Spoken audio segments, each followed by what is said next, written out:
All right, good morning, trade pros. Welcome to our morning market update for Friday, August the 7th of 2020. Hope you guys are having a great morning so far.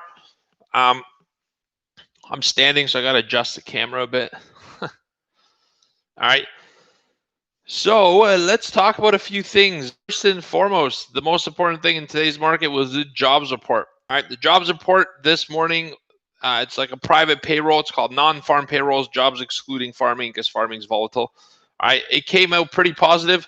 It was an expectation of 1.6 million, okay, and it came out at 1.76 million, so it's a beat in line with expectation. Okay, it's a beat above expectation, but it's still less than the 4.8 million jobs that were added last month. All right. And we didn't expect to see another 4.8 million addition. So the expectation was lower because we know the business is reopened. And now we're back to people getting slowly to work and consumption, demand, spending slowly increasing as well. And that's reflective in the jobs gains.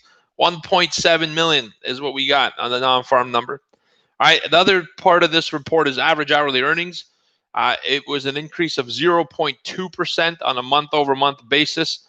The forecast was actually expected to be minus 0.5%. That's a very strong beat. This is on a month-to-month basis, by the way. The prior one was minus 1.3, and so there you have it. You could see jobs are being added, and the average hourly earnings have increased. Although it's a small amount, it's still an increase. All right, people are getting more money than the prior month, which is a great thing. Okay, they're getting paid better, and there's more jobs that are circulating this month. And so the other and the last part of this is the unemployment rate. The unemployment rate comes out at 10.2% versus 10.5% expected. This report came out at 8:30, 11.1 prior. So unemployment rate is dropping according to expectation and in comparison to the prior month. So 2 out of 3 things not only beat their expectation, but they also beat their prior reading of the month of June. So that's good. July's numbers were good. 2 out of 3 categories. 1 out of 3 was better than forecasted, but less than the prior month. Okay, that's a bullish thing for the markets.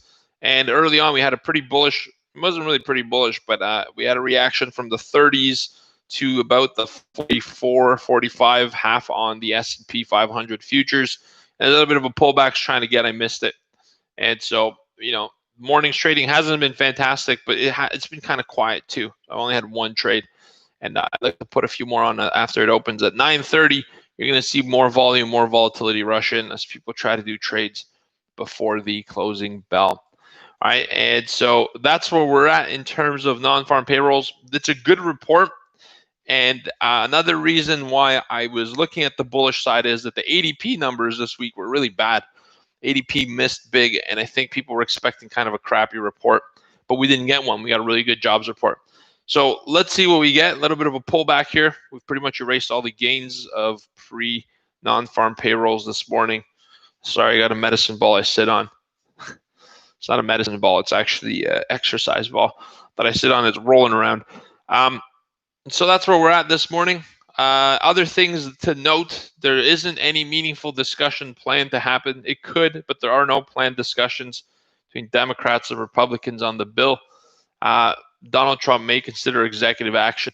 Okay, he won't get everything he's looking for, but he can extend some of the benefits. Keep an eye out on that. I think that's kind of putting a little bit of uncertainty into the market. But other than that, it's a Friday. Fridays tend to be a little bit slower. Okay, it's not an expiry Friday. That's on the 21st. But nonetheless, it's the first week of the month. It's post non-farm payrolls.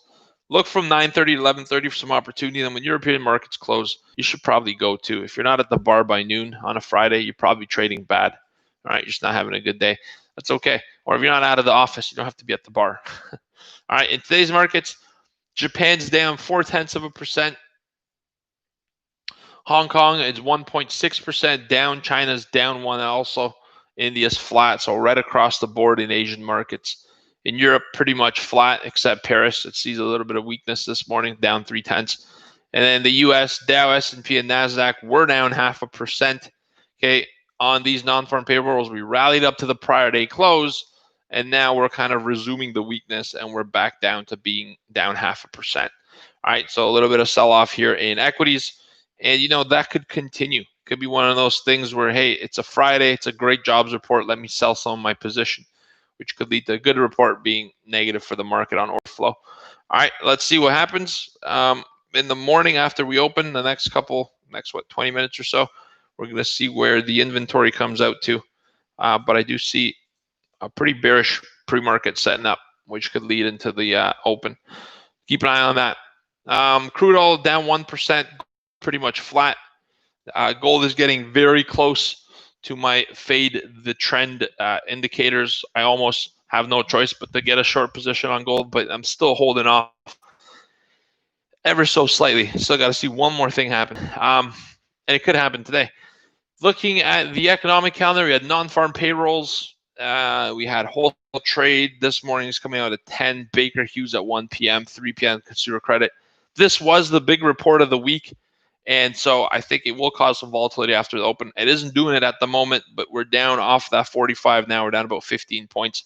So it is a little bit more of an active morning market. Volume so far on equities, let's see what it's at. S&P 500 contracts, 287. Not really great. It's not pretty high considering that non-farm payrolls should be trading 450 at the moment. So we'll see what happens. There's also the possibility and probability at some point that we just go sideways and consolidate into the close. Okay. Look out for volatility early on, and we'll carry through with it. So that's kind of the report. Nice brief. Looking to sell rallies below these transition levels of 23.25 on S&P 500 futures, and around. Let's see what we get on the open, because once the open happens, it's a whole new session. You can't kind of get levels now and stick with them. You got to readjust them sometimes after the open. The opening bell, the first 5 minutes, is the best game in town. All right, that dictates a lot of what you're going to do for today. Love you guys on YouTube. Have a great weekend. Manage that risk. We got some fun YouTube stuff coming out, a new segment that we started. You guys are going to love it. Going to film another one today, but see you soon. You guys have an awesome weekend. Be safe, and we'll see you inside our trading room or Monday morning on another morning market update. Take care. Have a great day. Ciao. All right, trade pros in the room. I stopped the wrong screen. Trade pros in the room. Let's rock and roll. I'm going to hand it over to Steven to do our oil report, set some levels and trade ideas. Then we're going to do equities, and we're going to roll with it. We're going to have a great day. Let's smash it. Some volatility is going to come in, and so I think there will be trade